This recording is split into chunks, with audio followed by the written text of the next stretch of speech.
Hello, good morning, good afternoon, good evening, everyone. I hope you're all well, and welcome to CFTE Virtual Campus. I'm Hui, one of the co-founders of CFTE, and as you know, some of you might know, we're one of the largest corporate universities in finance, technology, and entrepreneurship. And our objective is to help people and organizations be part of today's world of finance, which is very, very heavily driven by technology. We're based in London, Singapore, Hong Kong, and Abu Dhabi. And here on the virtual campus, which is our place for presentation and for networking.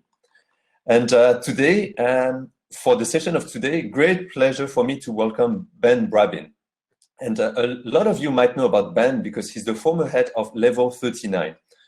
For those in London and those in Europe in general, I think you all know Level 39. That's the largest ecosystem of fintech in Europe or in the world, with companies like Revolut, Bankable, eToro, even very large companies, City Private Bank, that are there. And Level 39 was really at the core of the whole fintech revolution in the UK. So in terms of ecosystem, that's a really important place for the fintech evolution that we saw in the UK. And CFTE, for example, also has its offices there. And Ben, as part of this, was the head over the last few years of Level 39. And so in terms of his position, he obviously knows quite a lot about how to build ecosystems and how to provide the right environment and incentives for businesses, and in particular fintech businesses, to grow. As such, he was a very important part of what I would call, more generally, the UK strategy for fintech. And previously, before Level 39, he used to be in banking with JP Morgan in the UK, the US, and the Middle East. And he was also an entrepreneur. So he also founded, built, and sold an online payment business. So without further ado, I'd like to welcome Ben on the stage and get him to present about ecosystem and networking in an environment today, which is very heavily driven by virtual. Ben, it's very nice to see you. Hui, it's a pleasure to join you. And good morning, good afternoon, and good evening to everybody. Thank you, Hui, for your kind and generous introduction. You've asked me to talk about the secrets of effective networking in the COVID-19 era. And as you rightly say, I've spent the last 4 years at Level 39, and I'm sure many of you on this session have been to Level 39. I hope you'll come again soon. But of course, the COVID-19 crisis has given us all an opportunity to reflect on how ecosystems function, and critically how they function when we cannot physically get together with the same convenience that we could before. So thank you, Hui, for the opportunity to explore this question. I'm going to start off, if I may, with describing a couple of terms. So Ben, I'll let you start the presentation. I'll disappear and I'll see you back in 15 or 20 minutes for all the Q&A. If anyone has questions, make sure that you type in the Q&A session, and I'm going to take them as soon as I come back. Lovely. Thank you very much. So ecosystems are really about business development. So I'm going to invite you all to consider everything I say now with a strict filter. Is it helping you build business? Is it helping you shorten sales cycles? Is it helping you increase conversion rates? Is it helping you find and engage the right investors? Is it helping you find and engage the right colleagues and help them become productive as rapidly as possible too? So this is not an exercise in soft material. This is absolutely about the critical factors affecting business, and your ecosystem approach should be held up to the light accordingly. Before I go any further, I'm just going to distinguish between two types of ecosystem. I'm going to use a rationale articulated by Urko Ortio, who's a Finnish academic at Imperial College. He describes two types of ecosystem. One is the entrepreneurial ecosystem, and the other one is the innovation ecosystem. Now, the entrepreneurial ecosystem often grows up around a university or other center of excellence. Sometimes people would describe Silicon Valley as an entrepreneurial ecosystem, where there's a great deal of talent and technical capability. It's quite distinct, however, from the innovation ecosystem. The innovation ecosystem is defined by the demand side rather than the supply side. The innovation ecosystem, therefore, usually centers in a cluster like Canary Wharf or the City of London, a place where a well-established incumbent industry is dense already. And innovators come to it from many different origins, possibly from many different entrepreneurial ecosystems, in order to bring a whole range of technologies to bear on a relatively bounded supply of problems. This is a very important distinction because the dynamics of the ecosystems of each are radically different.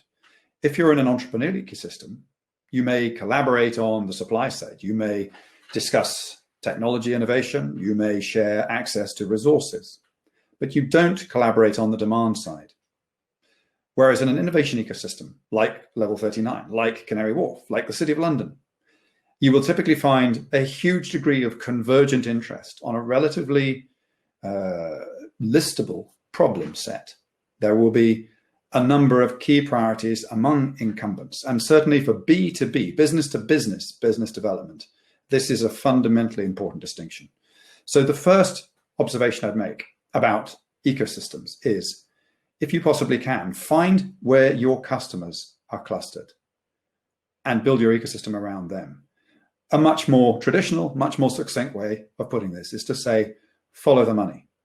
But this is not what everybody does. A lot of people follow the talent. A lot of people will go to universities, for example, and essentially collaborate on the creation, but not on the consumption of what they do. The reason this is important in ecosystem terms is that a huge amount of value is created as a number of organizations converge on client problem sets. I'll come on to that in a bit more detail in a moment. The main problem with business-to-business sales is their immense complexity. So as, of course, in this community, you will all know well, the average time it takes to close a sale to a financial services enterprise is typically 18 months. Now, that's a very long time for anybody, but especially for a startup, even before any interruption or delay is added to that tally by COVID-19. There are three main problems. One of them is that there's usually a significant asymmetry between what the supplier knows and what the prospective customer knows. And for the prospective customer, that's a source of real anxiety, and that in turn leads to delay. There are two other problems as well, targeting and timing. I'll take each of those in turn. With targeting, it's very difficult for a small business to know who in a huge global corporate really carries the can, really makes the decision, really holds the budget. So it's very difficult indeed for a small organization with a small team to engage with much larger organizations, not one, but many, and find the key decision makers. And thirdly, and finally, it's enormously hard to make sure that you are front of mind with that right person at the right time. You may have the most fantastic capability, but if you don't hit their buying cycle at the right time, well, it's not going to happen. And so these three problems, the asymmetry of knowledge, the targeting and timing issues, conspire to make B2B sales immensely difficult and slow. Now, ecosystem approaches offer the answer to these problems, but they do so in ways which I think are relatively little understood. And so often people simply talk about the serendipity of bumping into somebody at the coffee machine in Level 39. They think, well, if we all just hang around together, good stuff will happen. Of course, that is substantially true. There's a blunt instrument approach of simply hanging around with 1,200 other smart people, which mean that you will get better outcomes, but it's worth digging a little deeper, especially at a time when you no longer have access to that blunt instrument approach of simply going and hanging out together. What's really going on is that ecosystems like Level 39 function to generate trust. And trust addresses all three of those problems: asymmetry, targeting, and timing, but particularly the first one, asymmetry. The reason for this is straightforward. If you tell somebody what you do, they may or they may not believe you. But if they hear about it from someone else, especially someone they regard as a domain expert, and even more so, if it's a domain expert who is demonstrably independent from you, then they are much more likely to believe what you want them to believe about you. This slightly counterintuitively means it's far better for people to hear about you, not from you, but from someone else. And ideally, a competitor, because your competitors are domain experts and they're demonstrably not partisan. They're not directly interested in your outcomes. And so, and this is a surprise to many people, it is very often your customers who are your best help in shortening those cycles, increasing the probability of conversion, because they can do more to reassure your prospects than you can. And this process of qualified referral, expert perspectives, triangulating in on you is of enormous value. And it is a central function of ecosystems. And it certainly happens in a dense community of high network closure like level 39. So of course, we must find a way of building trust when we're more distributed. Before I go into how, I think it's worth just highlighting a little bit about what it is that really makes people and organizations progress. And I'm grateful for this to somebody called Andy Lapata, who quotes a study, and I'm afraid I don't have the original source, but it is on the progression of people's careers in large organizations. And the study tracks the relationship between pay and promotion against three variables: performance in your role, your reputation, and people's awareness of your existence. And the shocking finding is that your promotion is only 10% a function of your performance. It's 30% a function of your reputation, and 60% a function of people knowing you exist. Now, this invites a rather radical change of perspective for many of us. It's far more productive to use your time being noticed than it is being a peak performer. Now, to be clear, I'm not suggesting that this means you can be slapdash. It's, of course, entirely essential to the organization that you master your brief, that you are competent in your capability. But it's also very notable that if you want to activate what Granovetter famously calls weak ties, if you want the widest possible network of people actively scanning and scoping and referring for you, what you really need to do is maximize your exposure. You need to figure how you can make sure that you crop up in as many third-party conversations as possible. And a critical point here is that those conversations don't have to convey your elevator pitch. They don't have to convey anything really, in fact, about your business. If they do, that's a bonus. But it's certainly very often the case that most of our businesses are much less interesting to most other people than they are to us. Our main advantage in this is not our businesses so much as ourselves, because people talk about people. So here's an invitation to you. Consider this. You cannot be too off topic. You cannot do too much to engage with people in ways which may have nothing to do with your core business, product, or service. The key point, and the key thing you should be seeking to optimize for, to measure, is how much exposure you can generate. And the reason for that is simple.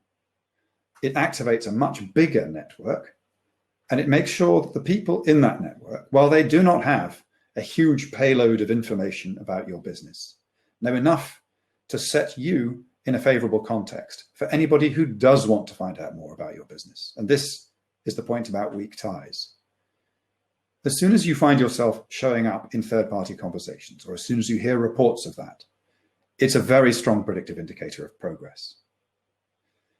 And associated with that, of course, is another observation. So I based what I just said on one very simple observation of my 4 years of level 39, which is that the people who are doing best are the ones who show up in third-party conversations, often between people who have very little or nothing to do with the activity of that person. So I would always, as soon as I heard someone being mentioned when they weren't there, I would always make a note, and it was always a strong predictive indicator of their success.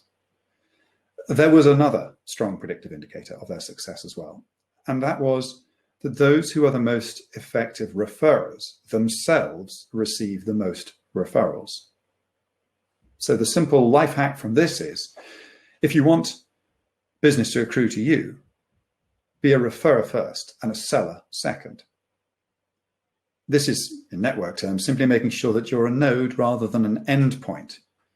Don't simply wait for the business to come to you. Go out and involve yourself in communicating signals about other people and their businesses, and you will find a great deal more happens for your business too. So those are, I suppose, some of the lessons that I observe from level 39. Now let's stretch that out and say, we can't actually gather around the coffee machine or the fantastic, and by the way, when you can, do return the fantastic Curator's Coffee in Space 39, which for many people has been the backdrop to fantastic progressions and success. But while we can't do that, it's worth considering this. All of this is playing out against a backdrop in which the much broader ecosystem of which we're a part is being absolutely stretched to its limits. And it's fashionable to talk about the fintech ecosystem, the cybersecurity ecosystem, the innovation ecosystems more broadly. But we should remember that all of our work is contingent upon the continuing function of ecosystems like the National Health Service in the UK, like the logistics and supply services, which supply us all with the food and drink and other vital everyday supplies that we need every day, wherever in the world you may be. And it's worth considering that certainly in the United Kingdom, but I know this is true in many parts of the world, those people involved in innovation have perhaps over the last few years, clustering as we do quite necessarily, quite understandably, in our elite groups. We may have drifted away rather from the communities which provide some of that base level of sustenance and support, our health, our security, our logistics, the people who pay for our infrastructure and operate it, the people who make sure, if you like, that we can build fantastically successful businesses. And so I think it's worth considering this. Right now, as we're all dispersed, as we're all adjusting to this new business environment, it's worth asking, how can you make sure your business is on the right side of history? Ecosystems are changing, and we, you, elites, must adapt. And the reason we must adapt is very simple, because ecosystem activity concentrates brilliance, it brings together talent, and CFTE is a fantastic engine of this amazing clustering of brilliant people. But of course, we depend upon a social license to operate. And that social license to operate is itself contingent upon the people who are not part of these elite groups seeing just enough of the benefit to want the elites to continue to do what they're doing. And I would suggest that over the last few years, in many parts of the world, that social contract has broken down a bit, and business is vulnerable as a result, and particularly tech business. Over the last 5 years, tech narratives have gone from all conquering to a constant attempt to defend the core, to point out that, well, maybe fake news is a problem fed by tech. Maybe embedded bias is a problem resulting from our use of artificial intelligence. Maybe we are in fact driving growing economic inequality, but we're still generating wealth overall. These may win arguments to the head, but they don't really appeal to the heart. And so if you really want the ecosystem to function for you, rather than continuing to talk about your technology or your business, which both appeal here, I would suggest that the most powerful tool in your networking tool set right now is in here. It's about expressing the values and purpose of your business much more powerfully than it is about expressing the technology and the economics. And if you do this, you'll find what you're able to do is jump on board some of humanity's most urgent priorities. At a time when people seek mutuality, why not offer mutuality? Why not share what you do? At a time when people want accountability, why not offer that? At a time when people want explainability, make sure you're doing that too. And champion these things. And the reason why this is a really smart move, not only because it's simply the right thing to do, is that it makes the complexity of your core proposition much less the issue you need to sell on. You're selling much more on your alignment with a much bigger population. You're activating a far bigger ecosystem. Yes, it's widely distributed, but it is motivated from here more than here, and that is more powerful. In other words, if you tell your story not just for the narrow functions of your business, but for the role you seek to play in your community, in your society, you will find you have a much stronger following wind, because people who have no interest in your technology, no interest in your business, no interest in business of any kind, will have an interest in you. and will want to see you succeed. And forgive me for a plug, but this, for me, is something which I think was already underway before COVID-19 dramatically accelerated and exacerbated these underlying currents. And that's why I've been involved with an organization called Genie Shares, which is an attempt to help entrepreneurs not sell their tech and their business so much as to share their vision and their values. And in the case of Genie Shares, which is one among a number of organizations, and of course, I've been personally very much inspired by Hui and Traman's commitment with the EPIC Foundation, which is another great organization I encourage everyone to take a close look at. Show your commitment to your community in a very mutual way. In the case of Genie Shares, that involves giving 1% of your equity to somebody, perhaps a key worker or a volunteer or a carer, or someone who makes it possible for business to thrive but isn't perhaps valued by our society as much as they might be. And take them on your journey. Show the ups as well as the downs of ecosystem development and of your business's development. And we will all enjoy a much more supportive, broad network in which to build our elite networks, and within those elite networks to build world-class businesses. That's it from me. Thank you very much.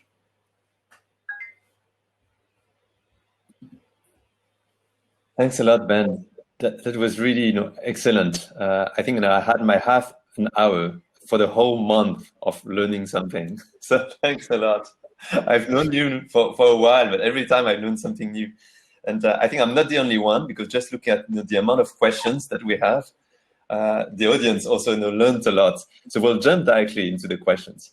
And I think the first two ones, I guess, are really linked to what you said at the beginning about those innovation versus entrepreneurial ecosystem. So the first one, where do you see other innovation ecosystems around the world? Of course, there's London, Canary Wharf, but around the world, where do you see some other ones? Well, of course, I've very much spent my time focusing on the London ecosystem.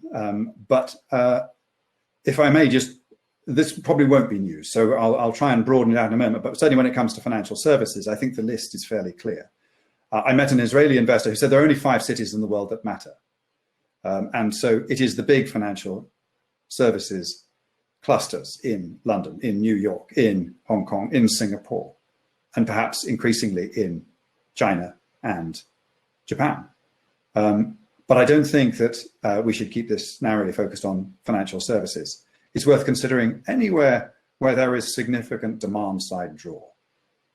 And the reason for that, of course, is this convergence point. It means that the people who you meet clustered around big institutions are themselves trying to solve those same big number, timing, and targeting problems that you are. And if you're a startup, so should you be in an entrepreneurial innovation ecosystem? Well, of course, if you have the luxury of having a concentrated customer set, then it's much better to go to an innovation ecosystem, because your customers have done you the courtesy of lining up conveniently close to each other. And of course, there are other choices you face. So, for example, some people choose not to cluster around their customers and not to cluster around sources of talent. Some cluster around particular raw materials, of course, which may mean they may be a very long way from anyone else. Others cluster around very significant influences. It could be, some people, for example, will go and build themselves on the doorstep of their regulator. And others will make sure that they're simply in a place where they've got access to, or believe they've got access to good investment. But perhaps, of course, the big undeclared feature of cities is that they're places to live as well as work. So many people's choices are really a function of where their employees want to be. And it's hard to overstate the importance of not only employee desire to be a part, but actually employee performance. And so a key, perhaps I suppose one of the best things I ever heard an entrepreneur say to me when I was at level 39 was, he came up and said, "Ben, I can't thank you and the team enough. We can recruit people here we just couldn't recruit before." And the subtext of that, of course, was not only that level 39 is a wonderful place physically to be, but actually the thing that none of us would really like to admit, any elite employee joining a startup at that stage, and he'd just raised Series A, is actually conducting a kind of complex risk analysis in which they're saying, well, this guy is a visionary, this business is doing well, I'd like to join it. But what if it doesn't work out? But of course, the person involved was looking at this fantastic organization set against a backdrop of 200 other organizations, which they'd have not only an opportunity, but even a need to engage with. So in terms of career hedging, from the point of view of the employee, not only the entrepreneur, it makes a great deal of sense to join a business that's in a cluster of other businesses. And of course, that's good for the entrepreneur because it reduces the cost of capital. They don't pay such a high risk premium. And we have a question about government. I think with your position at level 39, that was really key as part of the broader policy in the UK, basically to develop fintech. So what is the role of government to support those different networks? And perhaps from your experience also in the UK, what was the role in the UK of government?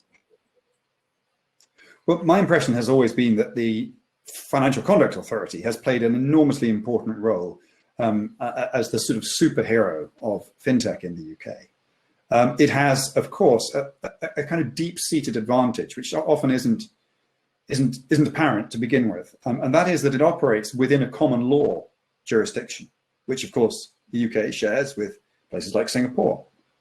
But it's not universal, and indeed, it means that the kind of experimental approach which the FCA has adopted with its sandboxes is one which has given UK startups a huge advantage. And that is very hard to change in places which do not have a common law framework. So that's one of the reasons why I think the UK has a 800-year-old advantage when it comes to regulated innovation. That's just one part of government. And certainly when I was at level 39, I tallied it up, and I think I was dealing with 14 different departments of government and governmental agencies. And there is a great deal that government does to set the frame for entrepreneurship. So I am certainly not a believer that government should leave us all to it. It has played a vitally important part and continues to do so, and must, especially now, help to do so, and is doing, I think, as much as it can, considering the enormous pressure on its capacity.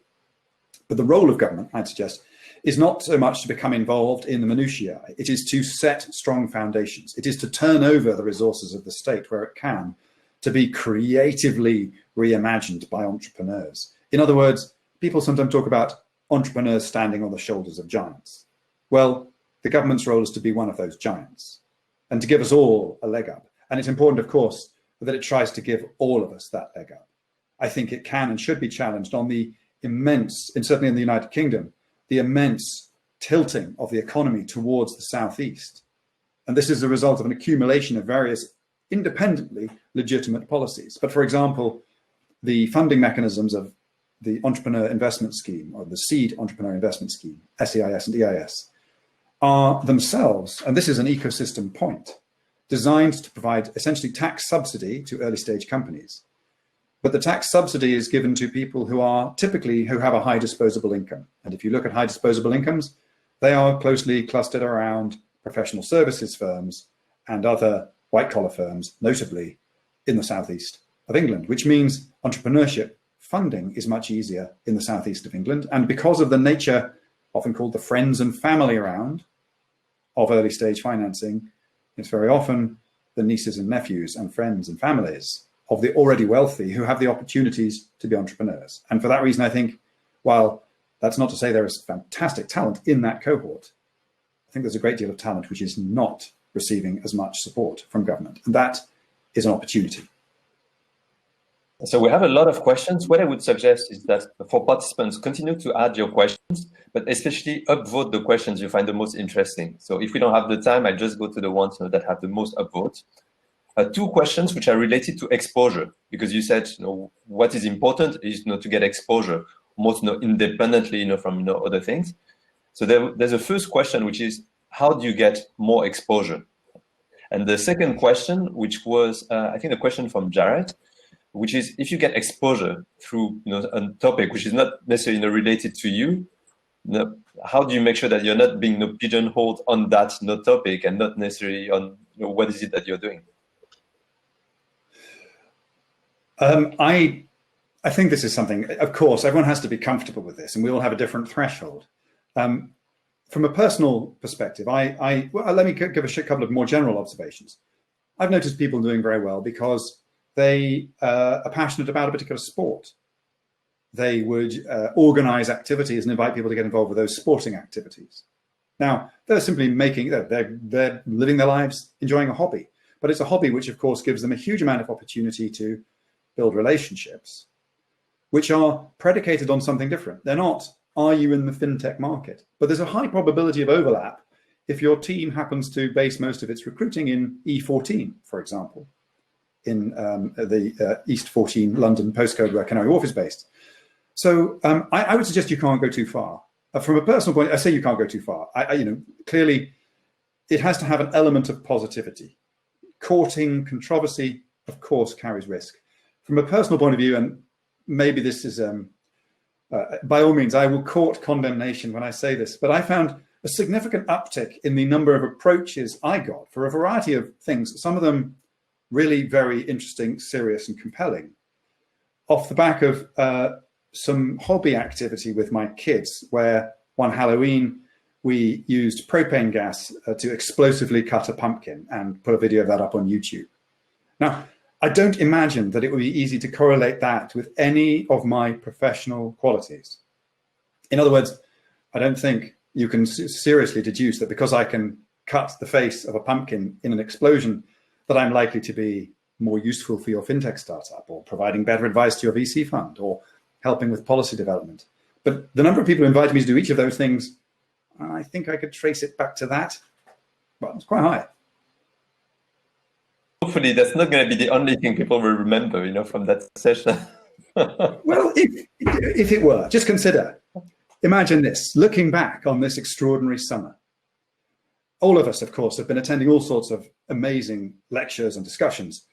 And if in the stream of CFTE fantastic events that you've been pulling together, what I'm remembered for is, oh, he's the exploding pumpkin guy. And it was something about networks. That would be, to me, better than just being one in a sea of faces. Is the video public? It is, yes. Although the video, I'm sure we'd love to see it. You're welcome. Go looking. Go and have a look at Genie Shares first, though, because you'll see that's another very effective way of capturing attention. And that is much more about expressing the values of the growing cohort of entrepreneurs who are involved. Have you admired any particular startup in the ability to network and build up their business? Goodness me, yes, I have. But this is one of those questions a bit like being asked which of your children you prefer. I fear who I won't mention more than who I will mention. I fear that I will leave out really notable examples. And this is going to sound craven, but actually your own business is a good example. I've always been inspired by the way in which you and Taman and the rest of the team do so much, not only, of course, to advance the cause of CFTE, but actually you're good citizens. Globally, you're a force for engagement, and you generously spill far beyond your brief. And I think that that's both inspiring and a good model for business too. A lot, and that's very nice. No, we're flattered, but I think I need to push you a bit more on this question. Okay, all right. Well, quite a lot of this happens in ways. So one of the challenges of being a part of a community like Level 39 is that you don't have total, it's not a panopticon. You can't see what everyone's doing. When I arrived, we were certainly trying to be the go-between in every interaction, which was something which I knew couldn't scale. And of course, the number of interactions grows geometrically when the number of organizations involved grows arithmetically. So even if we simply hired more people, we would never be able to keep up. So I'm very conscious that I only saw a very small part of the total signal. But I mentioned two of the kind of little rules of thumb, which would guide my senses. One was when I started hearing people being discussed when they weren't present. And the other is, of course, the extent to which people become referrers more than they become sellers. So very often it would actually be individuals more than businesses which would stand out in this way. But there are, if I can, rather than naming specific names, if I can name a group, the cybersecurity cluster within Level 39 faces perhaps the most asymmetric selling challenge of all. Because whereas many fintech propositions are relatively discrete, bounded propositions, which you can, as a potential customer, adopt or not adopt, and then integrate in a relatively contained way, cybersecurity often cuts right through a client organization. It's much less clear what the risk is. It's much less clear what the solution might be, which means that clients are saddled with huge anxiety. And the tag teaming, the relay work, the collaboration among the 25 or so cybersecurity companies in Canary Wharf, in Level 39 in particular, is striking to behold and really impressive. And there are a few people who particularly stand out among that. But if I may, I'm going to invite all of you to get to know them, to get involved, to become part of that referral network. And then you tell me who you think are the real standouts.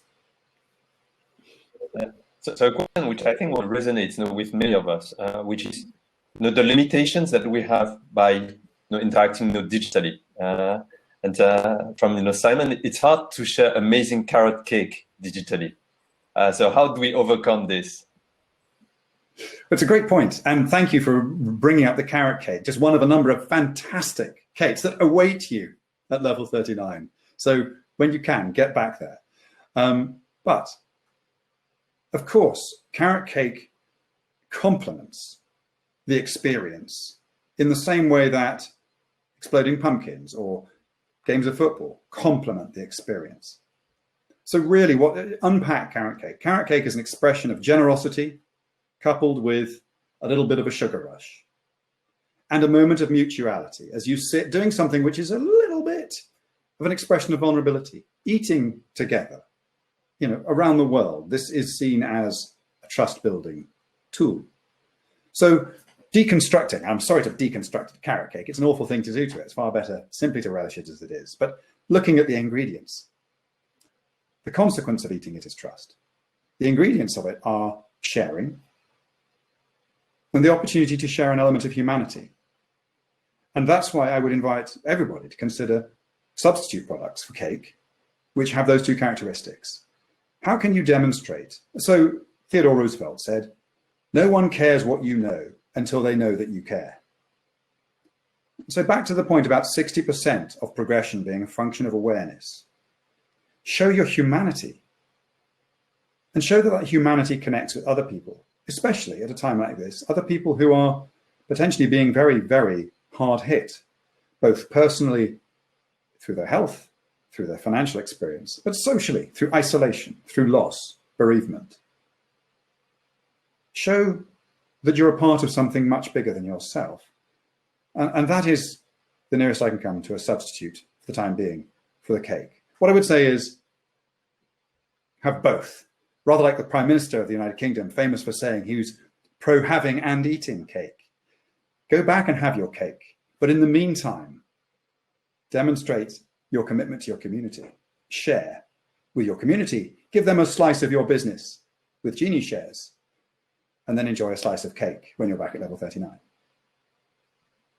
Thanks a lot, Ben. I think I fully agree with that. And you mentioned Genie shares didn't start with COVID. Genie shares started way before that. But I think COVID does show that it is even more important today. And I'll finish with the last question from Claire, who's asking, what advice do you have for someone starting a startup in London today? Or in London, or I guess anywhere else in the world? Advice for someone starting a startup? Goodness me. Well, let's go back to that 60% point. So I think this is probably true. I don't know, of course, the whole world, but perhaps we could ask for anybody whose experience of education hasn't focused on transferring a body of knowledge to them so they become a subject matter expert. Now, that is really important. So this is another both having and eating problem. You do need to do that. But when you're starting a startup, very often, so for example, a classic startup trope is someone saying, I want you to sign an NDA before I tell you anything about what I'm doing, because if Google get to hear about this, they'll drop what they're doing and they're going to copy me.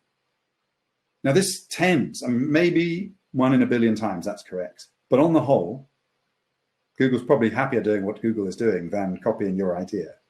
So it's far better to solve for awareness than it is to solve for having a perfectly crafted secret brilliance. It's far more important that people know about you. So my advice to a startup, I guess, if I had to pick one thing, would be get to know as many people as you can. Get to be known by as many people as you can.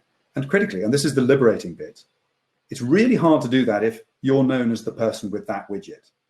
It's much easier if you're just known for being a good citizen, or possibly an entertaining citizen, or a fun person to be with, or someone who's passionate about something which many of us believe matters. In other words, rather than trying to bring the world to your product, join in where the world has already got a beating pulse.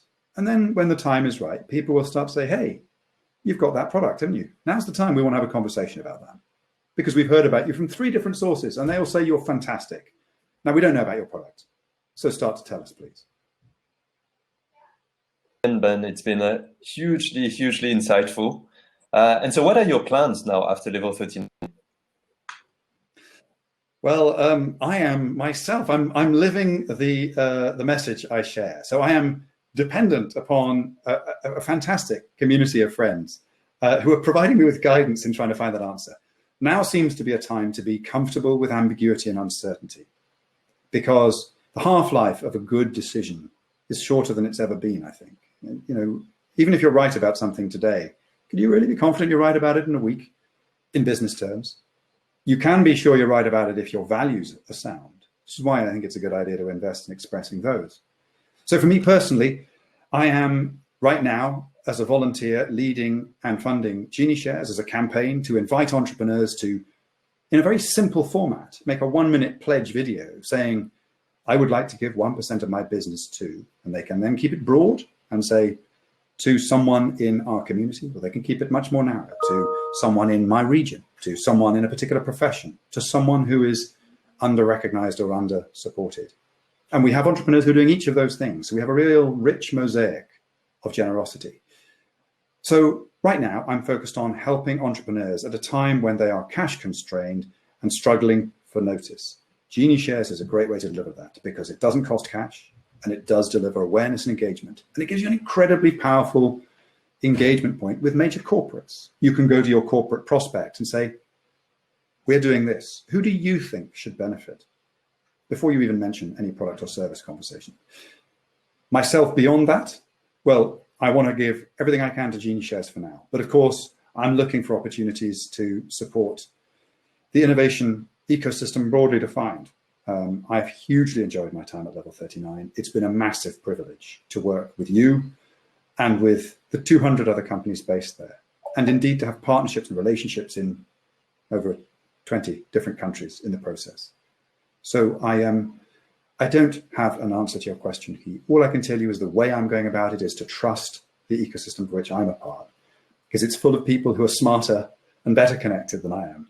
And I'm simply transmitting a signal somewhere out there. There is a Brabyn-shaped gap, and I'm ready to fill it. Thanks a lot, Ben, for sharing your time and sharing your experience. Thank you.